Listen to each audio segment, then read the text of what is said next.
If you did not work in sports, you wanted to be Elton John. That's right. Like, okay, so pre-game ritual, prayer, and you listen to an Elton John. Yes, I'm still standing. That so my favorite is Leave On, but yeah, great song. Have you ever met him? I have not met Elton John personally. I've gone to 11 concerts. You're a super fan, bud. I am a super fan. Oh my gosh! And what is it about him that you just love? You know what? I just love his energy. I mean, I love passion, and he brings it every single concert. And we're dating back to when he first came to the States in the 70s. Mm-hmm. And when he was literally hoisting, along with a little help from his friends, hoisting a piano down in the pit. Yeah. You know, he was off the charts. And then he just got better and better and better. And he was phenomenal. I've seen him once in concert. And yeah, it was just from start to finish. It was like, I am at an Elton John show, and this is a celebration of life. If I call you Charlie Swirsky, people might get confused. Oh. So Chuck, because you prefer Charlie. Like I prefer Charlie. I was Charlie as a kid. The first time I heard Chuck, I was a freshman at Ohio University. I'm ready to go on the air for the first time as a college student on the college radio station run by the university. And the news anchor says, now with today's sports, here's Chuck Swirsky. And there was this pregnant pause. And he's pointing, go! Yeah. And I thought, okay. And it stuck. So have you made peace with it then? Never. Because here's the thing. When you think of Chuck, you think of somebody that's like 6'5", 225, chiseled. I mean, he's Chuck. Yeah. And here I am, Charlie, 5'9", 150. I'm just me. And, in class, I was a comic. I was the guy who was always sent out of the room. I was talking out of turn. I was probably ADD filled, with a lot of, sparks flying here and there. And I was Charlie. And I prefer Charlie. All right. Well, thank you again for being on the podcast, all right. It's great. Charlie. Thank you. You didn't make your grade 9 basketball team, and it still eats you up. Yes, it does. Because every day. In my heart, Anastasia, I know I should have made that club. And you know what? I know the coach. I'm not going to throw him under the bus on national TV and radio and digital platforms. But I will say this, in my heart, because I'm my own worst critic. And if I was really, really bad, I'd tell you and your audience I was bad. But in this case, I should have made that team. And I carried that chip on my shoulder. And it happened twice in my life. Once when I was 14, 15 years old, and the other was during an internship at NBC in Cleveland. And I asked the news director to listen to my work, and he came back the next day and said, I think you should go into another profession. And I will never forget that, ever. So I went downstairs. I cried in an alley just adjacent to the building. I came back to work, and my grandmother, rest her soul, from Italy, who was very strong and very, very transparent. And she said, hey, this is a learning moment. And you know what? Don't throw yourself into a pool of pity. Be strong, be resilient, and get after it. What did you say, though, for someone to say, oh, you should find a different profession? Like, what were you reporting on? Well, when it was a 5-minute sportscast, I gave him a cassette. You're probably so, what's a cassette? No, a cassette was a little piece of, and so he listened and said, I really think, I'm not sure your voice is going to transcend into something where people will listen, and I think you should either get behind the scenes, go into some other type of work. And this is what I wanted to do since I was 5 years young. And at the age of 19 and a half, 20, I'm not going to let this derail me. That is, I'm not blowing smoke when I say you're one of the most iconic voices of sports. So that blows my hair back. Well, again, you went there. Okay. Oh, sorry. No, sorry. Anyway, I hear you. I hear where you come from. But number one, I get hundreds of tapes from young women and men who have aspirations of getting into sports communication, whether it's radio, television, digital platforms, whatever the case may be. I would never, ever, and have never, ever told anyone, well, you need to go into another line of work. I want people to chase their dreams. Everyone has a different skill set. Not everyone can compete in the Olympics, all right? It's competitive. I get it, and that's the way it should be. But what right do I have to tell somebody, oh, here's what I think? Now, do I want constructive criticism? Absolutely. I've been doing this forever. I still have people listening to my work saying, hey, you know what? You didn't mention the score enough in the first quarter. And I write that down on a 3x5 card and I put it right in front of me. Score more. So how then did you not making your grade 9 basketball team inspire this dream that you've gotten to live? Well, number one, the dream started 5 years young. And this is what I wanted to do ever since I was a little boy, period. But I couldn't have done it without mentors and without people coming into my world. My father died when I was in the 6th grade. I really didn't see him much as a kid anyway. He was a decorated United States naval officer. What I took from my relationship with my father was attention to detail. He would come home from the naval base when he wasn't on assignment. And Anastasia, he would hand me his shoes every day. I'd have to polish them every day, not 2 or 3 times a week, every day. And if there was one smudge, redo it. We had to make the beds, my 2 sisters and myself, make the beds. If the corners weren't folded, if the quarter didn't bounce off the blanket, redo it. So you learn in your mind at that age, 7, 8, 9, 10 years old, hey, you know what? This is the way it is. And when my father said, dinner's at 6, he didn't mean 6. He meant 5:45. And if you walked in the house from playing sports on the street or in the park at 6:01, you know what? You're done for the night. Go to your room.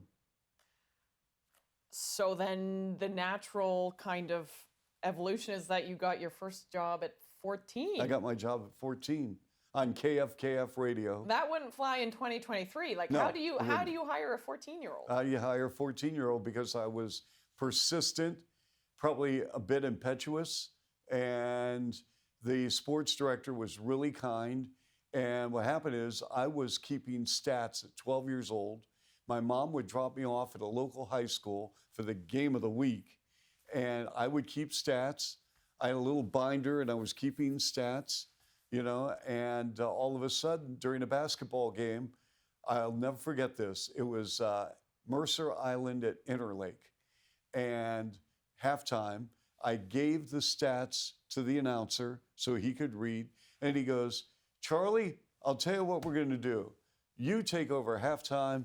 Here are the halftime stats with Charlie Swirsky. And I froze. I didn't know what to do. I didn't know what to say. And it was almost like what we were just discussing, Chuck Charlie. Well, this is when you're 14. When you're 14, you know, the brain is not aligned yet to what's happening here. And sure enough, I took that paper, you know, Williams with 14 points, 3 rebounds, Jones with 10, you know, Mercer Island up 50-46, whatever. And so that's how it started. Okay, so then you work your way up, 14, ding, ding, ding, Yeah. all the way to 23. Yes. You get one of the biggest scoops of your career. Yep. Frank Robinson, baseball manager, you know he's going to be fired before anyone. Correct. This is something that could make your career and something that, if it was not true, could also kibosh. Absolutely. How'd you wrestle with making that decision? Well, I didn't because I was very immature. Okay. And I'm just being honest with you, I appreciate Anastasia. the honesty. I was immature and I violated every journalistic code. But, you know, I'm 23 years old and it's a glorified internship out of college, my second one. And I was at a party and someone at the party told me, yeah, you know, my dad knows somebody and Frank Robinson's going to be fired tomorrow. What? And so I did. I said, "Are you sure?" Absolutely sure. So then I called a friend of mine in the Cleveland media who I trusted implicitly. And I said, "Listen, I've got this story and I think it's legit." And he goes, "Young man, you know what? I'm not going to tell you what to do, but go for it." So I interpreted that as saying, well, there must be some legs to it. Yeah. But at least that's what I thought. Maybe not. But anyway, so I went with it. So now this is pre-internet, pre-everything. No emails, no phones, nothing. Okay? So it's not like, the world's blowing up. Nothing. So I'm getting calls now Saturday night because I went with it on the radio station. And then Sunday morning, race out of the house, and I'm looking for the Cleveland Plain Dealer. Nothing in the newspaper that Frank Robinson was going to be fired. And I'm thinking, what did I do? And I'm getting on my knees and I'm saying, God, please, no. Swirsky finished at 23. But the Cleveland Ball Club, then known as the Indians, now the Guardians, they called a 10 a.m. press conference. So now I'm driving to the ballpark and I'm saying to myself, okay, this could be a press conference to just say, okay, like we are changing our uniforms from red to blue. Or it could be anything. Yeah. And we get there and all of a sudden the GM walks in. And then Jeff Torborg walks in, who was a coach under Frank Robinson. And they said, we made a managerial change. This is our new manager. What did you think to yourself when you heard that? I exhaled and I was relieved, actually, because again, that would never work today. My blood pressure would be like, yes, I'd be calling 911. Well, can you imagine if you went to CBC, they would say, okay, we don't want you to reveal your sources. How many sources, and are they credible? Well, I was at a party and, Yeah, no, and for real. I met somebody that I've never met before, and she had a gin and tonic in her hand and said, okay, sounds good, let's go with it. Let's go, roll the tape. Okay, so yes. 1979, we're going way back. You were hosting a call-in show for WCFL. Yes. You say you hand out the call-in number to like 1 billion people. Yes. You get 2 calls. One is a wrong number, one is calling to order a pizza. How is it that you found a way to, excuse my French, bull for an hour? Like, how do you do that? 4 hours. 4 hours. 4 hours. So I interviewed myself. So, Chuck, let's talk Cubs baseball. What do you think of Dave Kingman? Huh? What about that Cubs clubhouse? And the White Sox, do they need a new ballpark? And so now I'm just throwing everything against. And so we did get 2 calls. One was the wrong number, and I kept her on the line for 20 minutes. My God. Was she just like, can you let me go, sir? Like, what? I wouldn't let her go. I need to go. No, you don't. Yeah. No, you are not leaving me.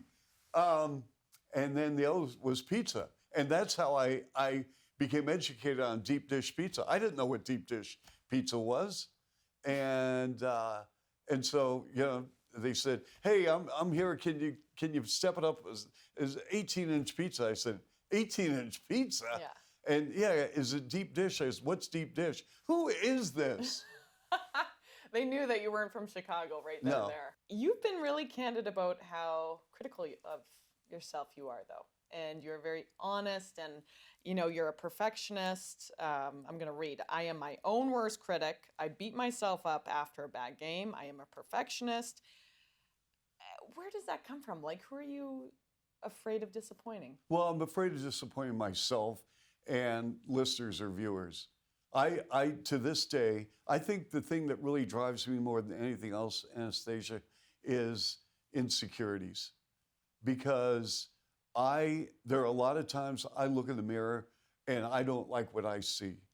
And I need to do a better job in my life, whether I have not embraced the platform I'm given, which is a blessing. And that's why I promised myself, when I was a kid, I would send letters out to different sportscasters asking for advice. More often than not, I never heard from people. So I promised myself that if I was ever in a position where I could do this, I would answer every email, listen to every tape, call people. And I think if you ask the majority of people in Toronto or Chicago who reach out, they will tell you that I get back to them within a day or that day, because that's what the type of man and person I want to be. And so the insecurity factor is this. I know that what's behind me. And it's almost like a veteran player with the rookie coming up from the big leagues and he is waiting. Well, I get that. But that time hasn't arrived yet. I still have a lot left in the tank, and I still think I am, without sounding self-serving or narcissistic, which I'm not, I still think I can bring it every day. And until that day comes when I look in the mirror and I say to myself, you know what, that's it. You can't, you're messing up on the air, you're not remembering names, you're doing this, you're doing that, then I'm pulling the plug. That's it. When you say that you sometimes struggle to look in the mirror and like what you see, does that come from a place of struggling to love yourself? That comes from a place of, in our industry, it's very, very hard. There is no such thing as balance. No, and in a personal life, a toll was taken in my personal life. And it's something that I'm not proud of. But, the job requires this. Your personal life requires this. And sometimes it can be uneven. Sometimes, very seldom, is it equal. Sometimes the job gets the best of your personal life. And in that case, it happened to me. And so you learn from it, you grow from it, you understand, but it also hurts because there are other things at stake than just Anastasia, a game, and that's on me. And you know what? It's very, very difficult to, at times, comprehend all the things, the ripple effect it's had, but it has a ripple effect. Oh, I struggle with balance big time. So I came from a high performance background, right? I was a speed skater. And so I sit in this chair and I think, do I have what it takes to be a broadcaster? You, of course, are a prolific voice, name, analyst of a lot of games, but you never played at that high performance level. Do you sometimes get insecure about that? Meaning? Like there's legitimacy to your analysis, I suppose. Because sometimes I critique my legitimacy as a broadcaster. Well, here's the thing. You reach the highest level as an athlete. As an Olympian, the hard work and the skill, you did have skill, but you also have to have the mental edge to get up at 4 a.m. when other people would say, take the alarm clock and throw it against the wall. And I don't think, they really mind if I take a day off. Well, no, the reason why you're an Olympian is because it's hard work. Hard work isn't easy. Hard work is hard. And it's not sexy. No, it's not. It's not. And so the same thing happens in broadcasting. So we've got a game, we're taping this, we're playing the Raptors. And I've seen the last 5 Raptors games, and I critique them like if I were a coach or a scout. And people are saying, well, that's OCD. No, it's not, because I want to find out their substitution pattern. I want to find out why this player, all of a sudden, his minutes are going up or down, what the Raptors are running out of timeout plays, all these things. And so if that, to me, adds to the legitimacy, the credibility, the foundation of my knowledge. So when I walk into Scotiabank Arena for this game, I know in my heart I'm prepared. Now, I may use only 7% of everything, but you know what? So be it. I'd rather have that than walk in saying, I can wing it, because you can't. No. If you start taking shortcuts in life, they're going to catch up to you. And there's a great quote from a jazz singer, blues singer, and he does jazz and blues. His name is Dick Mackey. So I'm 25 years old. I'm with a friend watching him perform. And he knows my friend. The set is over. He did 2 sets. During an intermission period, he walks over to the table and we start talking for a few minutes. He says, what do you do? And I said, I'm a sports talk show host here in Columbus. He goes, I'm going to give you a piece of advice. And I said, what's that? He said, you better take care of your homework, because if you don't, somebody will. And I said, what? And I got closer to the edge. He goes, I'm telling you right now, you better take care of your homework, because if you don't, somebody will. And I eased myself to the back of the chair. There was silence. Anastasia, there was probably 15 seconds of silence. And I thought, wow. And that has resonated throughout my soul to this day, years later. Yeah. I think that's a good spin on gratitude too, right? Because it reminds you immediately, ooh, I'm in a pretty privileged seat. Yeah. I love that you say Scotiabank Arena. I want to take us back again. First Raps game you ever called. Yeah. I think it was a preseason game, and it was in Maple Leaf Gardens. It was the first preseason game was at Skydome. We did a Maple Leaf Gardens game with Milwaukee right before the Air Canada Center, now Scotiabank, opened. Okay, but my knee-jerk reaction was, no, the Raptors play in the Skydome. What was it like in Maple Leaf Gardens? It was fabulous, because I had seen a hockey game. We were in a lockout. Yeah. So, we didn't start playing until February. And so that game with Milwaukee, we had just played on the road, Boston, Washington, and we came home to play in against Milwaukee, and at Maple Leaf Gardens. And here I had been to this historic building. I mean, it's gorgeous. It's wonderful.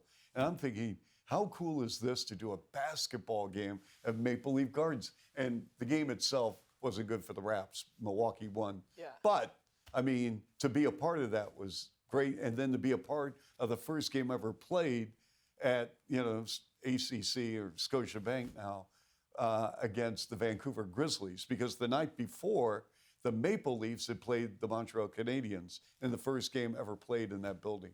Yeah, that's pretty. And then 2 Canadian teams. I gotta admit, I was a Grizz fan growing up. You were what? Well, Grizzlies. Like, I'm from Calgary, right? So then I had to cheer for the West Coast, and it's a whole thing. Yeah. But yeah, and then Kevin Willis came up to you after that game, gave you some advice. So my first broadcast, first regular season game. And we're in Boston. Raptors win. Great game. And remember, I came from a college background. I had done 18 years of DePaul, which is a school in Chicago, and the University of Michigan. And so here I am. I'm fired up. We're on our way to Washington, D.C. I'm on a charter plane. We're staying at the Ritz in the Four Seasons. I had never experienced this. I'm at like the slow-mo inn, And so here I am, and I'm in the back of the plane, and I'm just pumped up. And Kevin Willis, who had a monster game for the Raptors against Boston, he's coming. He has back spasms. Anastasia, he is lying down on the floor of the plane. Okay, so we're 35,000 feet up in the air, and my seat is right here. He's right there, and I'm pumped. And he's looking at me, and I said, hey, Kevin, that was a wild game. That was awesome. And he goes, hey, we have 49 left in like 85 days. Pump the brakes a little bit. Slow your roll. Yeah. You were a big fan of Vince Carter too when he was here. Yes. Did you feel like? Well, we had our moments as well at the end. Okay, so let's get into that. Because I was going to start with going, did you feel like it was a big chunk of your job to introduce this superstar to Torontonians? So they, bums in seats. Well, number one, he didn't need any intro because he played above the rim. So I gave him the nickname Air Canada Carter, which coincided with the building, but also he took flight, airline, the whole bit. And so pretty clever. Yeah, that is. I'm only kidding. But, I mean, he did the work. I just broadcast. And he was spectacular because he was doing this not only every night, Anastasia, he was doing this 3-4 times a game. It was a dunkathon, okay? And people had never seen this before, whether it was in Toronto or Canada. Anywhere, yeah. And so now they're saying, hey, have you seen this guy number 15, this guy Vince Carter? What? Whoa. And so the TV ratings, radio ratings are going through the roof because of Vince. And, I mean, he was fabulous. And then some injuries came, and then he wanted out, and it was a messy divorce between the two parties. And so I think Vince, it's not that I turned on Vince, but as a broadcaster for a team, I had to be pretty honest and say, listen, we got a player here that wants out. We have a team that's trying to accommodate him. His value right now because of injuries, and he was making a good salary. It's hard to find a team right now, which it was. And then at the last second, Vince didn't want to leave, but by that time, a verbal agreement had been made with the Nets to make that trade. It was not a very good trade, but it was the best they could get at that point. And I've never done this with the exception of Vince, because I like Vince very much as a person and as a player. He's a Hall of Fame player. He's going into the Hall of Fame one day, no doubt. And I like Vince very much as a person and as a player.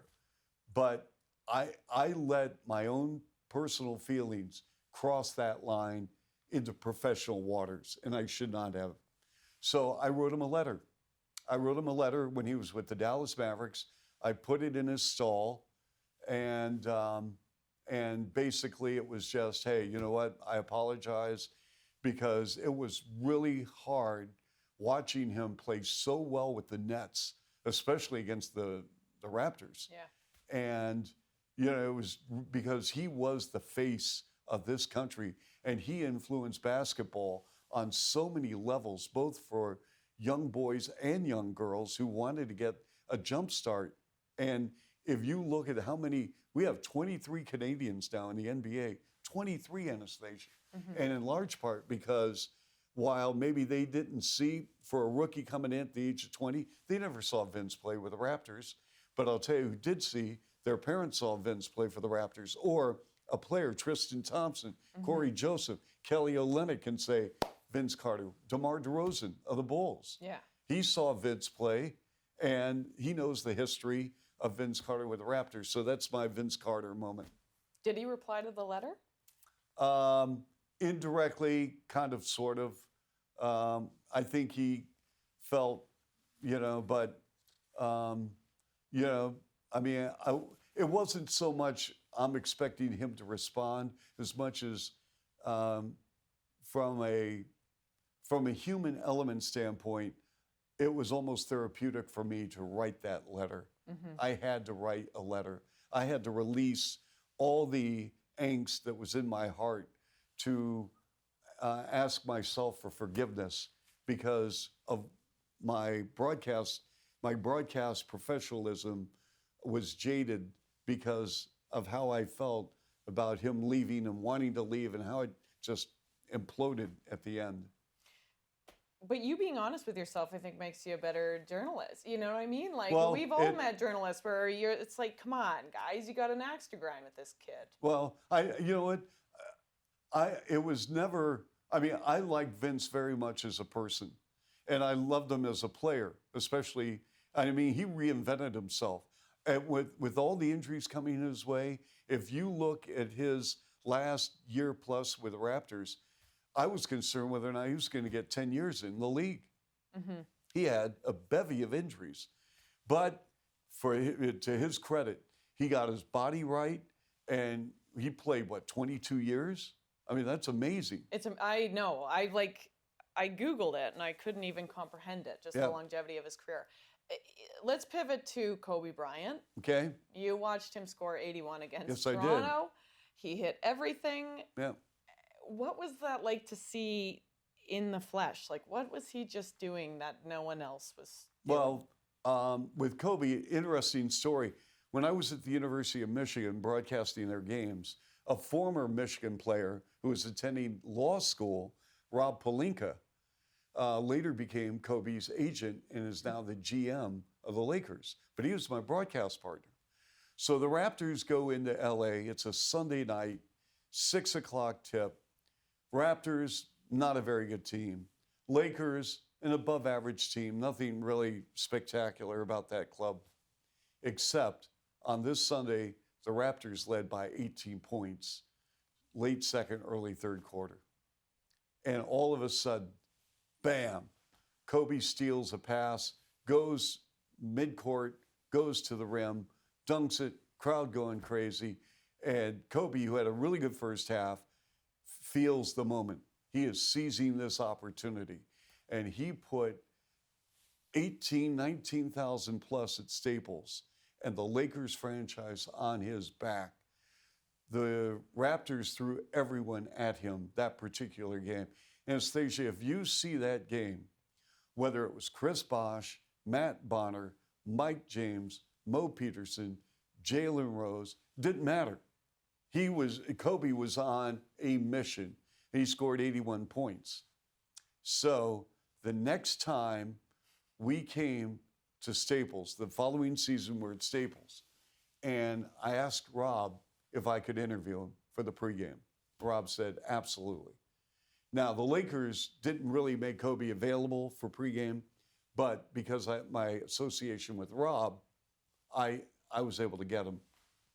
From that moment on, really, even prior to that, before he scored 81, when Rob officially took over as his agent, I would meet with Kobe before games in Toronto, LA, Chicago, LA, with the Bulls for a few minutes before every game just to say, hey, what's going on? How have you been? How's the family? He loved his family. And then I was in a museum in Chicago when my phone was exploding with news that the helicopter had crashed. I was in disbelief. I was stunned. I was shocked. And my heart goes out not only to, Vanessa and the family, but also the others that were killed in the plane crash and their families. This is something that happens when a celebrity dies tragically and there are people involved, that we kind of lose sight of the fact that other human beings were in that helicopter. Other families were affected. But Kobe being larger than life, the second half of his world, Anastasia, was going to be so beautiful because he was so much more than a basketball player. I mean, to just hear him talk about life and the Mamba mentality of just getting after it and exposing yourself to if you really want to be an Olympian, you may not get there, but if you want this, these are steps that you've got to take, what we discussed earlier. Discipline, hard work, self-determination, nutrition, all these things. Yeah. I mean, so, I mean, to this day, our players, meaning whether it's the Bulls or the NBA, they grew up watching Kobe. They're now at a stage in their life where in their mid to late 20s, where they idolized Kobe and LeBron. Yeah. And I mean, what Kobe gave basketball, but more importantly, what he gave young people with this mentality of just, how badly do you want it? That was, wow. You've had so many relationships with so many icons. Kobe Bryant, Wayne Gretzky, Michael Jordan, Tom Brady, Mickey Mantle, Willie Mays, list goes on and on and on.